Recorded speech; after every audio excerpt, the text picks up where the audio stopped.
Hey there, I'm Jill Griffin. I'm a career strategist and executive coach, and I am here today with Maria Ross, listen, I read a lot of books. I read a book or more a week, and this book I was not only highlighting and underlining and like talking about, but her book, The Empathy Dilemma, which we are going to talk about today, is phenomenal, and this is a real treat, everyone. So whether you're watching or listening, I would like to introduce you to Maria. Hello, hello. Thank you so much for having me. It warms my heart when I hear people saying they've highlighted and posted noted and all the things on my book. And Thank yelled you. out loud in agreement. Yes, preach. Yeah. So, Maria, why don't you let our listeners and viewers know a little bit more about yourself and give them a brief overview? Sure. I am Maria Ross. I am a empathy advocate, I like to say. I'm a speaker, I'm an author, I'm a podcast host. My podcast is called The Empathy Edge. And I come from the world of brand strategy and marketing. And so my whole career has really been about how to help people connect and engage with their audience. Now, what I'm all about is helping people understand the power and the strength of empathy as a lever for achieving radical success, whether it's for your own leadership, to build a thriving culture, or to build an engaging brand. And that's what I'm all about. I give keynotes, I give leadership trainings. I'm a TEDx speaker. And like I said, I got my podcast, which I love. I love talking to other experts. Awesome. Okay, so I'm the nerd, like I said, highlighted, page numbered, all of that. And I want to jump right in. So on page two, which is where it started, I was like, what? You talk about a bit around the empathy, and you say a lack of empathy did not seem to be the issue. To me, it seemed like they had been conflating empathy with a need for more trust. Take us Mm. through, tell us what that is in context that people are definitely going to want to highlight and bookmark this part of it.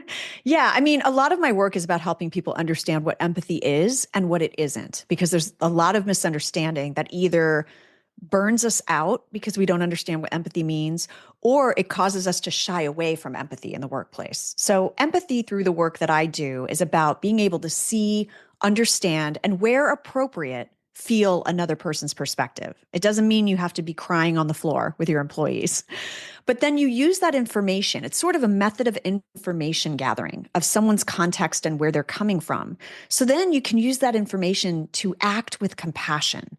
And compassion is really empathy in action. What is my next right step to take with this person? It doesn't necessarily mean, to get into some of the myths, it doesn't mean I'm just being nice, because you can be nice, but it doesn't mean you see my point of view. It doesn't mean I cave into unreasonable demands, right? That's people pleasing. That's submission. That's not empathy. That's not perspective taking to find a way forward. And it also doesn't mean agreeing with someone. You can have an empathetic conversation with someone to understand their point of view and why they think the way they do. And you can walk away saying, I still don't agree, but I see how you got there. Mm. And so maybe we can find common ground together. So, really, that's about helping people understand that it is, like I said, with some of my very analytical left brain leaders who are not too into the emotional side of it, helping them understand, hey, think of it as information gathering. Think of it as a way to embrace curiosity, find out what's going on for someone else, because you may find a good idea. You may find an interesting rationale for why they feel the way they do. You might be able to address a problem, a root cause that you didn't see. And that really helps them embrace empathy as, there's cognitive empathy and there's emotional empathy. Cognitive is using your head to imagine what something is like for someone. Emotional is when you actually can share the emotions. You're sad, I start tearing up. You're really anxious and upset, my palms start getting sweaty, whatever it is. But both of those things, you can access empathy through either door to lead to an act of compassion. Mm. So you've said so many things in there, but the one thing that's sticking in my mind first is the part around empathy and compassion. And it's making me think that, empathy without leadership gives you connection, but no solutions. And then Exactly. leadership without empathy is sort of that toxic old power over versus power with. Yes. And that it's that compassion and the connection that we need I'm guessing we can teach, like some people are born with it, other people we can teach and teach them how to, it's a very coachy term, but we would say hold space and let the individual express themselves without Yes. stepping on them or telling them Right. stop Or talking trying to solve their or problem. starting to Yeah. solve a problem. And actually, science shows we are actually born with empathy. So I Oh, kind of yeah. call BS on some leaders of not Okay. embracing their empathy because we're born with it. It's innate to us. It's barring certain pathological conditions. That's outlying, right? For the Right. most part, humans are born with it. There's studies that have been done on babies and on children, and we're born with it. But for some of us, the muscle atrophies. So Mm. whether we grow up in or we're in a work environment that doesn't celebrate it, reward it, model it, acknowledge it, that muscle, just like any other muscle when we don't go to the gym or don't work out with weights, it atrophies. Yeah. So the great news is, to your point, it can be strengthened, but it has to be more intentional if your muscle has gotten weak. And that just requires you to really be thinking about those interactions.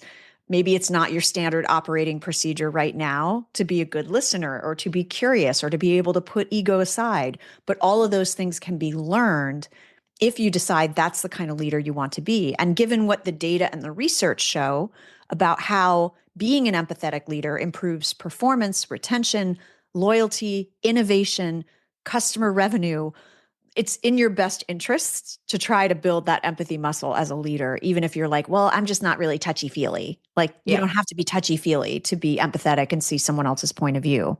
Right. Right.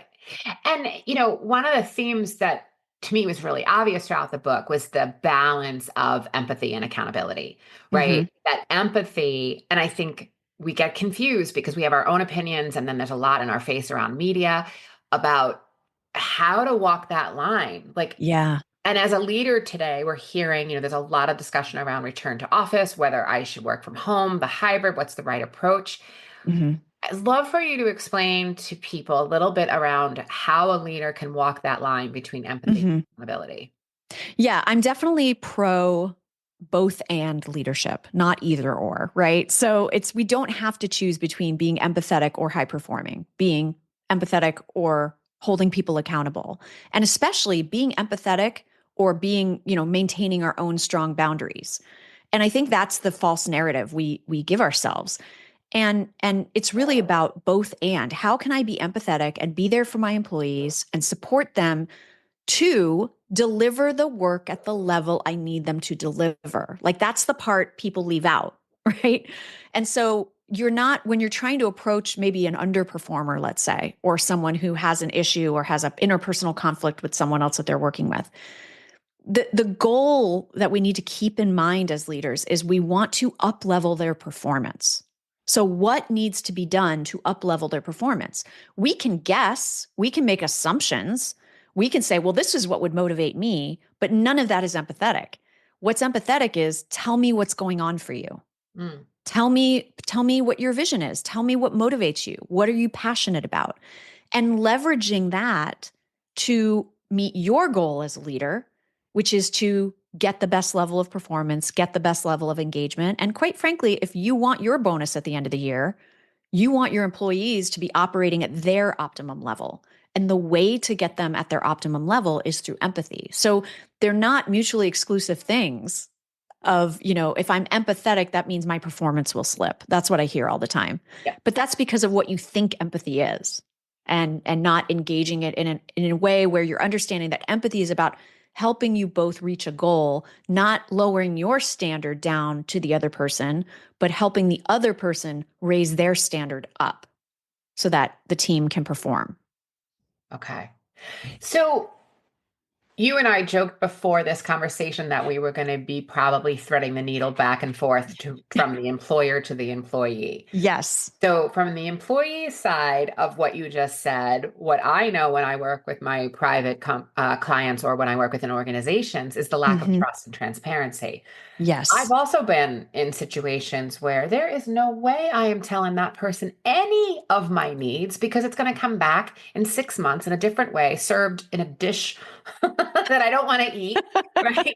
So, what would Yeah. you say to someone who's like, but I don't know if I trust my leader enough to share with Uh-huh. them, you know, my child's sick, I have an aging parent, my own health issues, or I'm just feeling burnt Mhm. out without it being Yeah. against me. What would you say to someone who, Well, what I would say is, first of all, it depends, again, it depends on your situation. And are you able to be in a situation where if you had to, you could leave that job for a different job? And if there's some sort of safety around, I have agency to make my own decisions about if this leader or this organization aligns with my values or not, mm, then my first thing would be to say, have a conversation and say, look, this behavior or whatever it is, I have this situation going on at home, and bring it back to the business. Especially if there is a lack of trust and there's not really a close relationship, bring it back to business performance. And what's the shared goal? I know that we need to deliver X. Here's what's getting in the way of me delivering X. This is what's going on for me at home. You don't have to get weepy. You don't have to get emotional. You can just make a statement and mm, say, and I've been holding out on telling you that to get what I need to actually complete the project or get to the goal, meet the KPI, because I didn't feel like I could tell you that. Now, one of two things could happen. One is that's actually eye-opening for the leader of, I didn't realize that you couldn't trust me with that kind of information. Of course you could trust me. Like, let's figure out together what we can do. Again, bringing it back to meet the common goal, right? I don't have to completely off track and then start, providing, delivered meals to your family or, whatever. I don't have to get into the personal if we don't want to go there, but if we can bring it back to the goal, and that's where we go wrong, is we end up holding it in, holding it in until we do have an emotional outburst at our leader, and now they're just surprised, right? So that's one way it can go. The other way it could go, which I would probably place money on a bet, that this would be a minuscule percentage of mm, bosses. I will say this, even one of my most psychologically abusive bosses, I know for a fact that when someone was in need of something from a personal perspective, she was the first person to step up. So even mm. though her behavior didn't engender trust and she wreaked havoc on our organization, there was like she had humanity in her. And so when Well, and someone I would did say come to because she her, could be the hero in some way, but we're and she could be the hero. Yeah, that's for another right. conversation. But But a different conversation. But either yeah, way, what you're yeah. saying, even in But there, yeah, there and was I'm saying empathy. it would be a minuscule percentage of people that would say, I don't care, Right. get it done, because Get it that done. doesn't actually meet their goal. So that's actually not good leadership, right? Right. So, take the chance of having the conversation, but if you have the conversation, keep it focused on shared goals and keep it focused on how it's impacting the work and your desire and your willingness to find a way, to find a strategy to adapt so that you can help complete the goal. That's a Mhm. completely different conversation than just falling apart in your boss's office who you don't Yeah. trust, right? Yeah. It's also making me think from the other thing you said about like having a conversation. You know, I often suggest to people that you took a job because the data points that we knew, right? What you were going to be doing, who you're going to be doing it for, potentially shared values, the salary you were getting, the data points work. Mm-hmm. Mm-hmm. That might shift, right? For any Completely. of us that were working with an organization pre-COVID, we Mm-hmm. shifted in those early months of COVID. And then Yeah. many of us are seeing a shift to what is the next thing they're becoming.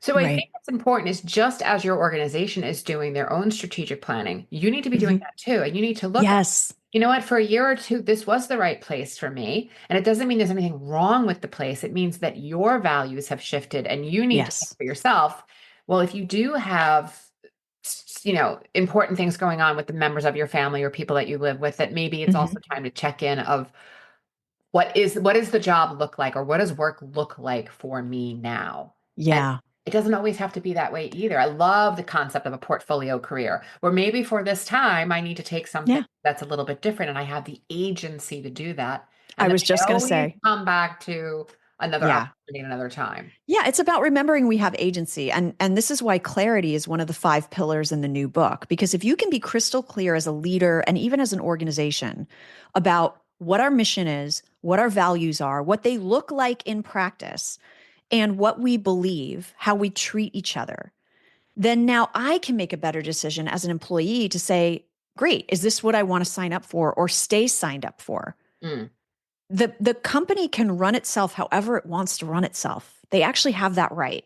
And if right. they're making business decisions about return to office, about, job hours, whatever they're doing, whether that's well informed or not, that's sort of like what you and I are working with leaders on. Yes. But if you're talking to an employee, they've clearly stated what's happening. You can give feedback. You can give it constructively. You can give it in a way that's here's why this is, again, going to impact the work. If they don't budge, they don't have to. Right. So now it's on you to have some agency. If you are not necessarily trying to change them, now you have to figure out, is this a place where I still want to be? And that doesn't have to be a contentious conversation. This is like my whole point where it's like if you're a leader and someone's coming to you demanding, I don't want to come back into the office 4 days a week. The empathetic response as a leader is to say, I hear you and I understand. I understand that this might be difficult for you in this season, as you're talking about, of your career, your life. I get it. And it might not be the place for you anymore. You're right. It might not align with your values and your needs right now. So what can I do to support you to move on? What can I do to support you to find a different role? How Right. can I provide references? Can I provide some contacts for you? It doesn't have to be an argument. It doesn't Yeah. have to be like ultimatum slamming doors. Like Yeah. it can be an empathetic conversation. And what I was reading, and the part, again, it gets right in there on page 3, going about empathy being weaponized, which I want Hmm. to dig into a bit. But what I was reading there, and, if you talk to people who are in a return to office situation that are unhappy about it, is Hmm. they really think that they are going to win. So Yeah. the getting and look, I want you to win, but I also respect that an organization has been able to say our values, our productivity, our creativity, our innovation, it's slipped, it's fallen. We need to Hmm. have you all come back in if that's what their needs are. But Right. in that conversation, if I go to you and say this doesn't work for me, I think what I'm hearing is the shock from the employee when an empathetic leader says, I'm so sorry to hear that. How can I help you exit with grace and excellence? That they're expecting to win. Yeah. It's to your point, as if it's an argument. And look, sometimes you will, and like I'm rooting for Yeah. you, but the company also gets to make a decision too. They're Yeah. allowed They to do. run how they want to run. And I think that's a bit of the challenge that I'm thinking is that there's a lot of people, there's a large organization that you and I both know that has their employees writing a petition right now, trying to overturn the return to office Hmm. for 4 days a week. And I don't know how many thousands of people are on it, but it's a small percentage based on the numbers of employees that they have. And Hmm. who knows what will ultimately happen? But the Yeah. idea that in this market at this time with our current level of workplace dynamics, Hmm. that I think a lot of these people think that their seat isn't going to be quickly filled. Mm. We know that there are people who are ready and willing and able to Yeah. do those jobs and step into Yeah. roles, and that would be Well, messy and unfortunate. But yeah, what do you, I mean, I'm sure from your side of the table, you're seeing a lot of that. I am. And this is where now I'm going to talk to the leaders and the companies here of that, we need to remember that innovation doesn't happen inside four walls. Like we proved it. We proved it during the pandemic when we had to that your company could still operate, it could still produce. And um, there's so many benefits to opening up the talent pool, being able to retain employees that otherwise wouldn't have been able to keep working. Moms who have to deal with their kids or people dealing with elder care or whatever, having a disability. All of those things are good. And so I would, at the one side of my mouth is like, are you sure you really want to do this? Like, why are you doing it? If you're doing it because your leaders are scared and they don't know how to lead people unless they can see them, then that's a problem. That's Mhm. on you. You guys need to work on that. If you're doing this because there's legal requirements, because there's, there, like you said, productivity has been slipping, all of these things, then yeah, that could be a good decision. So I would say make sure you're making this decision from the right place and not just because, oh, you had your fun being treated like humans during the pandemic. Now it's time to get back to work. Because I'm scared as a leader that if I can't see you, you're not doing Mhm. the work. And I don't know how to lead in a hybrid and remote environment, and I don't want to learn. Like Yes. that's not an excuse to bring everybody back to work. So Yeah. that's the argument I have behind closed doors with leaders, right? But then when I'm talking to the employees, it's also they're telling you how they're going to move forward. They're telling you what they need and how they want to operate their company and their culture. Now you have a decision to make. Yeah. And somehow if those two things can meet in the middle, but it, like with your work too, it depends on the company, it depends on the industry, it depends on the role. And this is why, I had a great conversation on my podcast with the head of HR at Box, the file sharing company. Mhm. And what I loved about their approach is they said no one knows the answer. There's no one right answer Right. for There's every not. company. She's like, so we're experimenting. We're Yes. trying different models. We're trying different things. We're trying a few days back in the office, a few days out. We're doing a lot of listening. We're getting a lot of feedback. We're making tweaks. That's the mindset. We need to have like a design, a design thinking mindset when it Yeah. comes to return to office. And we need to look at what is driving the decision. Because if it's because the leaders just don't want to deal, that's not an excuse. Or because I have a building with rent to pay and I need to Or I go have a building with rent outside. to pay. Like my husband joined a company in the pandemic where a lot of their workforce was remote anyway. But they were like, yeah, we're letting the lease lapse. This Yeah. is ridiculous. We Yes. clearly can produce and innovate. Now, you can be strategic about when you bring people together in person, right? We are wired to be in person and touch and see and like, read body language and all of that. So be strategic. Do you need to be in the same office every day for status calls every week? You don't. Right. Right. Do you need to Yeah. be together when you're doing a yearly strategic planning session or a quarterly review? Yes, of course. Yeah. So be intentional and strategic about when you get people together if that's your concern. Yes. And I think also the thing that I've seen most recently, and I don't know that they would want to be named, so I'm not going to name the company. They are in the financial space. And what they have done really, really well is you are in the office for 1 week a quarter. And what Mm. they do is it's conjoining teams. So it might be Mm. that the engineering team and the product team are aligned.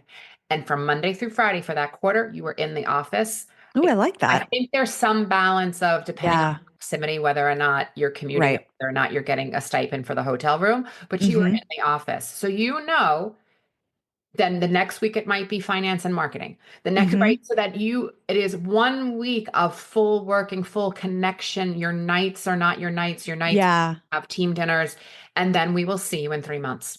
yeah, So yeah. that it is giving the balance of, because even coming in that 1 day a week, we've also heard so many people talk about, I come in, but then I sit on a Zoom call all But day. the office is empty. Office Exactly, empty, exactly. which would be Yeah. maddening if I just made a 2 hour commute in. Uh-huh. So I think that model of what I'm hearing, and they're Hmm. in their third year of that, Yeah, and that that's seems great. working well. And again, you get the immersive with your, Hmm. and then we'll see you Well, in 32 more weeks. and I have a question for you. Like if we can have a little back and forth on this. One of the things I have heard about the negative is, which is kind of shocking, is that and kind of shocking and kind of not, is that there are many Gen Z, younger millennials, especially those who don't have families yet, they don't have families of their own, who are wanting to be back in the office because it's their social system. And Yeah, I can attest, I made all my best friends at work I'm when I was right in there my with you. 20s. I met my husband at work. Like Yep. there's something to be said. And so they feel like they're not getting the FaceTime and the serendipity and the social interaction that you get in an office. I'm wondering, and I haven't looked into enough reports on this, but I hear these little anecdotes here and there. What are you seeing around that?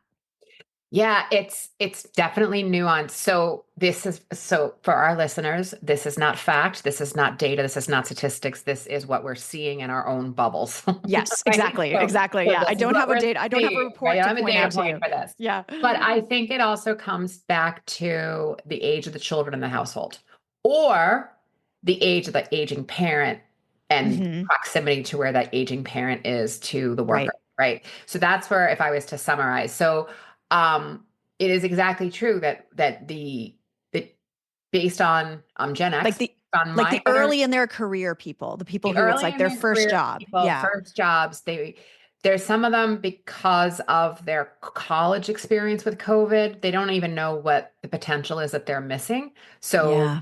I'm sorry, and I hope that you get that some point. But if it wasn't for, like you said, some of your best friends, and even today, some of my closest friends, if it wasn't for those people in the network that I created, my COVID experience would have been a lot more mentally damaging to me and a lot harder. Yes. I had 20 years of Of a network. working and meeting people and like every day called two or three people just to connect, right? So that's Exactly. there. And there is something about making a relationship that's not just through social media, right? Making a Hmm. relationship because you sat in the workstation or the cube farm or at Yeah. the cafeteria table and working together and being in Yeah. proximity. So I'm seeing that the people whose obligations are less want to come in. And especially we know that 2 out of 3 relationships romantic relationships start because of the office. And I don't mean that in an Hmm. inappropriate way, meaning Right. I'd introduce you to one of my friends who works someplace else, but you met Yeah. that person because we all went out for happy hour together or we went Exactly. on a weekend, right? So Yeah. that part, and where I look at it is from a loneliness. If we know that data Oh, is yeah.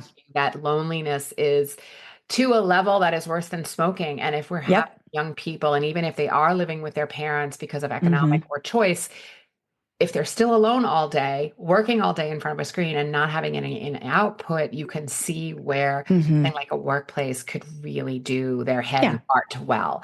So I'm Yes. seeing it's that younger. And then I'm seeing on the other side, again, it depends on the age of the children. But if you're on the older side where your children are more, they have more agency and they're more functioning on their own, and you're like, wait, so my life is sitting at a desk and then sitting at the kitchen table and then going to bed and starting it again. You're like, no, I would love to, you I know, want to go somewhere. I yeah, want to have a get dressed meeting. up. Let's Yeah. have let's meet in person. Let's Yeah. meet. So Yeah.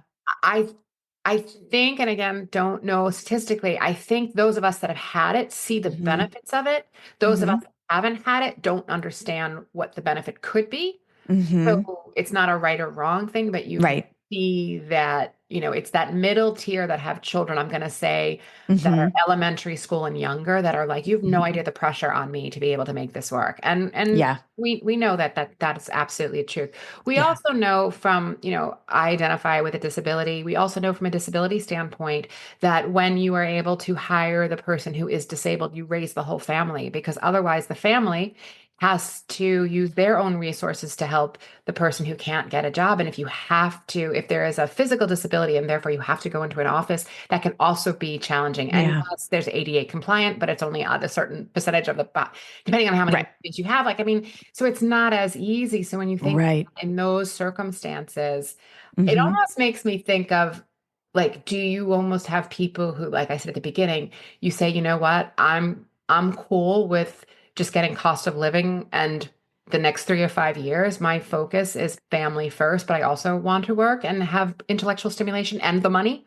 And Right. then an opportunity to almost like on ramp and off ramp into areas. Again, Hmm. it's sort of a dream. I don't know that it would happen, but to me, that feels like it would Yeah. both the needs. And you understand that there are trade-offs if you're not ever coming into an office when the company is requiring you to be in an For office. sure. I mean, I think this is like all of this is solvable with empathetic leadership because the whole point is have conversations, get curious, ask for your people what's working for them and what's not. Right. Right. And you can do that team by team. Mhm. You can do that if you're small, small enough company. But the point is, I think what a lot of leaders are trying to do is who's figured it out? I'm going to Yep. do what they're going to do. And no one's figured it out because it's different depending on your company, depending on your industry, depending on what city you're in, whether you're in the suburbs or in the city proper, whether you have, public transportation available or not. There's so many factors. So there's no easy pill to swallow. It's Mhm. going to have to be conversations, listening sessions. What do my best people need? What do they want? How can we structure this? And what can we test and tweak as we go along? And I know that sounds like a lot of effort when you're like, okay, well, when are we going to actually get our work done? But this Mhm. is what I say to every leader. And I believe me, I've led teams, like I get it. Yep. But this is why you're a leader and you're not a doer. Yes. The whole point is that you're leading people. You're Yes. not just managing tasks. So Yes. I hate to say it, but that is the work right now that Yeah. you need And to I be think it's doing. also important for companies and whoever is responsible for training, upskilling, and learning and development Mm, in different organizations in different 100%. buckets. But it's also important that just because you are a subject matter expert does not mean that you are the right leader. And 100%. we need to either upskill you, train you to understand leadership. Hmm. And I see this happening a lot in sales, where somebody in sales is a top financial performer, they get tapped to lead the team. And Yeah, suddenly, not only do they not know how to lead the team, but they're competing against their team because they're still holding a number. And exactly. Because the you're like, skills they needed, yeah, the skills they needed to be a successful salesperson are very much individualistic, thousand. not collaborative. And then now all of a sudden you get promoted to a position where you need to foster collaboration, camaraderie, support. Do you even But have you got maybe, a number. They didn't but take you away your number. So you're like exactly. now sharp elbow with the person that's reporting to you. And it just is. And then they call me and we have conversations and executive Yeah, yeah. speaking and all of that. But so, okay. So, two things I want to touch on. One is I do, because it was juicy, I want you to talk about the empathy hijacking concept, because this is the one Yes. that I really was yelling out. And then just to let our listeners know is I want you to touch on the five pillars, and then I want to go Sure. on like two of them.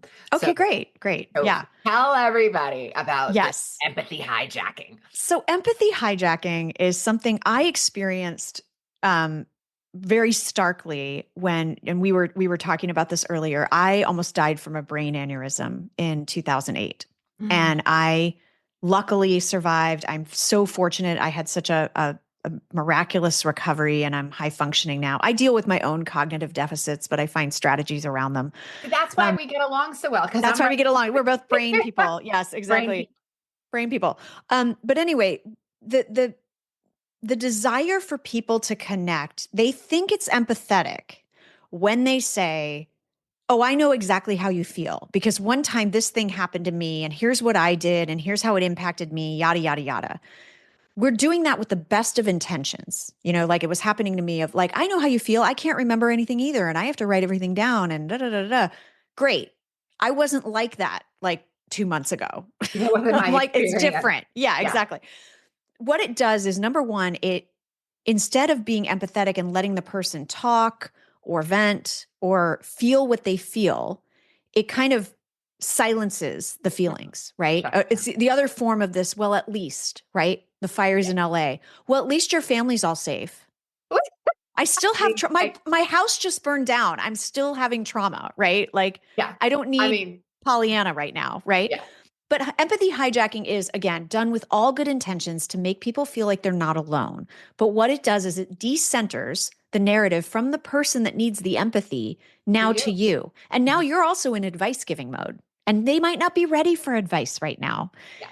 The better thing And is to to your ask for point consent. around excuse me a second, the point that you said around the houses burning in LA, I think also for listeners that are in the workplace, when your colleague has gone through a loss, and whether it's a pregnancy, a parent, a family member, a pet, it's the same thing where I see this happening a lot, where instantly it's like, oh, well, when my insert person died, da da da da da. And it's like, that person has just gone through a major grief. Yeah, Two ears, one mouth, use them proportionally. Shush. This is not the time to be let them have the space to express. And I just want to exactly. say that Yeah. because I think around grief and bereavement, it's especially egregious. Yes, yes, for sure. And I think that's the point is that again, it's done with good intentions of I'm trying to make this person feel less alone or less like something's wrong. I want to take away their pain, right? So I go into telling them my story or problem solving for them. Mhm. And now I've just taken away their ability to process, their ability to speak or have space or now it's about me. Mhm. So we want to avoid empathy hijacking. And so there's a time and a place where you can say, this must be really tough for you. And, I'm happy to share what I went through when you're ready to hear it. Right. And they Asking. may come to you later of like, yeah, I'm ready. I'm ready for some advice. I'd like to hear what you did or how you solved this problem. Right. Right. Yes. Beautifully.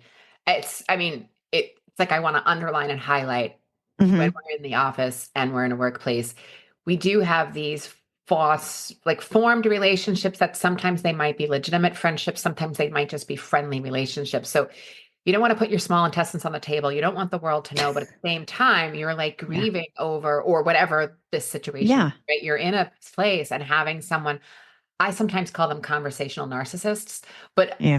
this idea of like redirecting back to your experience. And we have to remember we don't all have the same socioeconomic background.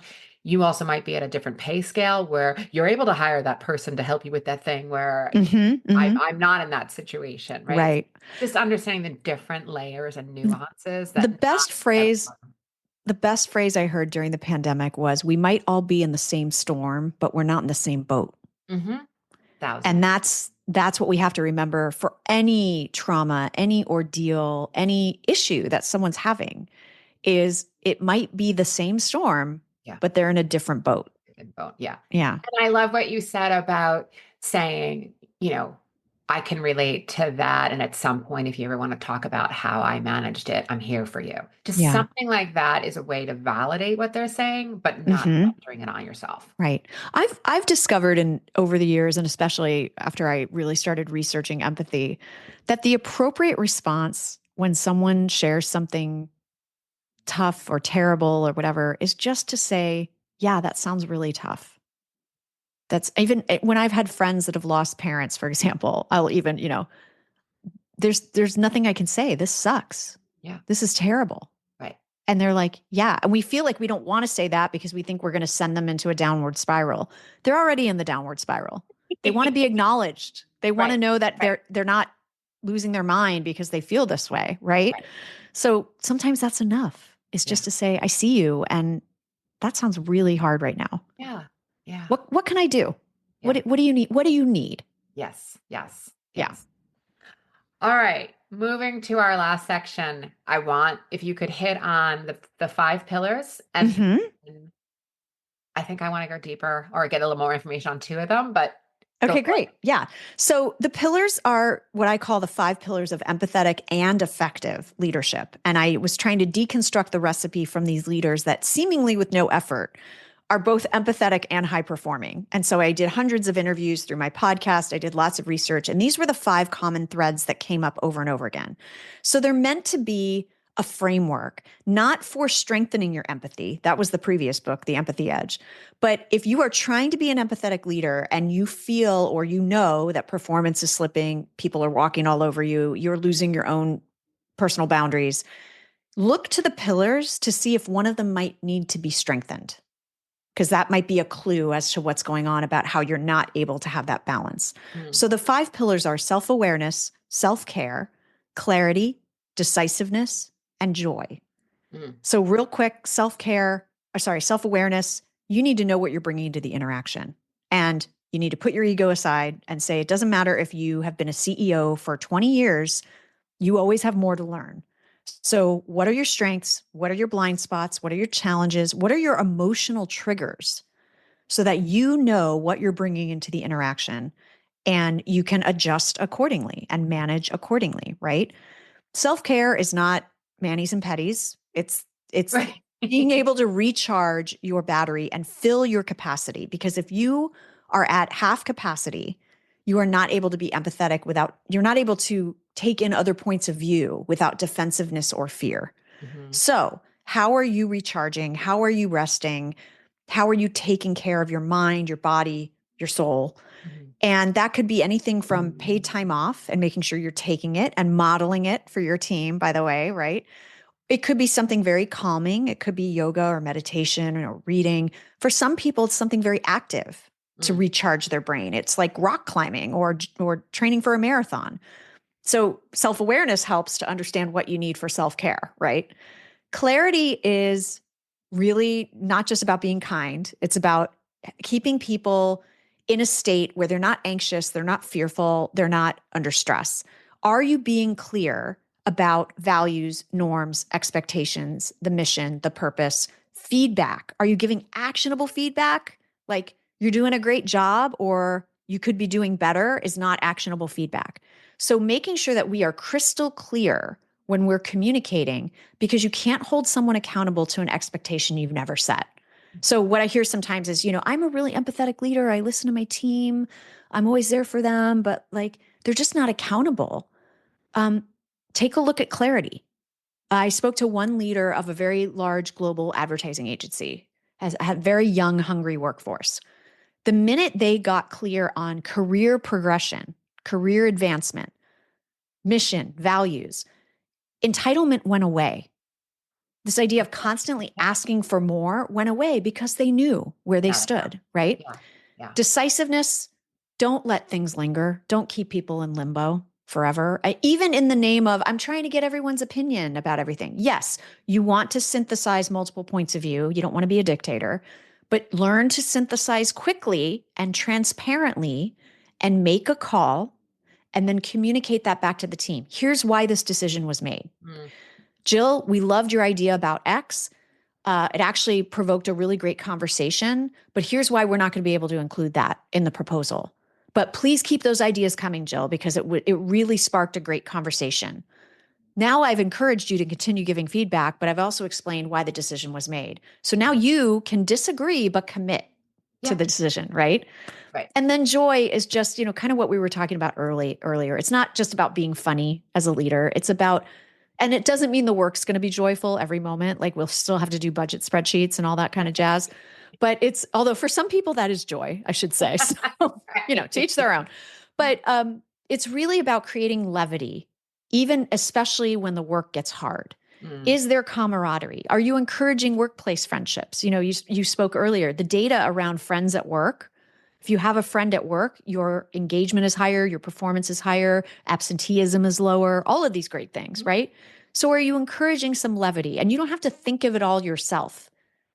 Let your team get involved. You might have people that want to start a really fun Slack channel, or it's not a waste of time. Those moments are what enable us to engage and be there for each other. So when the work gets tough, we're in it with each other and we want to show up for each other. Yeah. And I also think about my own experiences, the experiences clients share with me, is that it is that connection around sometimes the insanity of what we're doing, even though there is a clear end Yeah. goal, but in order to get there, we Yeah. have to do it this way. And some Yeah. of the jokes that come out of that are, Oh, yeah. I mean, Yeah. water out your nose because you're Yeah. like laugh out loud kind of funny. That I just was those I was moments. in a really negative culture multiple times, but one particular time. But my immediate team, we built a microculture of being very close, having a lot of levity, a lot of camaraderie. And one of the things that was like our calm in the storm of that environment was a bunch of us went to lunch every day together. Like no matter what, we might have taken a little bit longer than we should have, but that was actually like a joy that kept us going. It Yeah, powered us through the rest of the stuff we had to deal with so that we could perform. right. I love it. I love it. So my last question is, what advice would you give to a worker who isn't in a position for various reasons that they can leave and Hmm. clearly have found themselves with an unempathetic leader?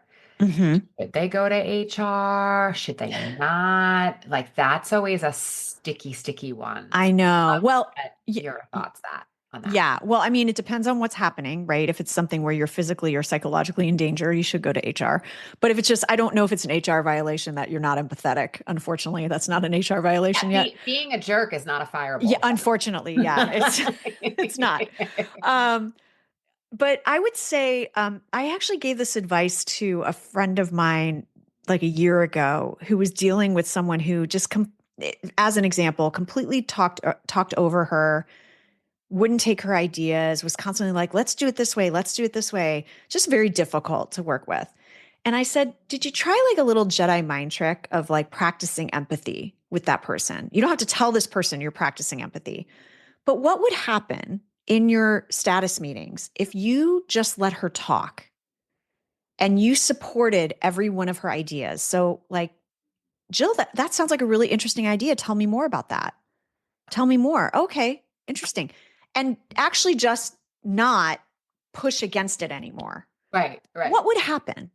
Like, just see what would happen. Maybe she's coming on so strong because she feels like you're not Not valuing listening. or Right, listening to her ideas. And right. maybe there's a little bit of insecurity about, well, I'm just going to keep pushing this because I can, because I'm in the. So that's what I would say is try to like, do this little Jedi trick of responding with empathy to your boss and asking questions instead of always giving them a wall to push against. Mhm. See what, and just Get curious. Do it for a week. They might think something's wrong with you. I don't know, but do it for a week and see what happens. Mm. Support, you don't have to support what they're saying if you don't agree with it, but if they are, it depends on what the issue is. If they're always talking over you, if they're always poo-pooing your Right. ideas, get curious and start asking them questions and actively listening to them and see how it changes the tenor of the relationship.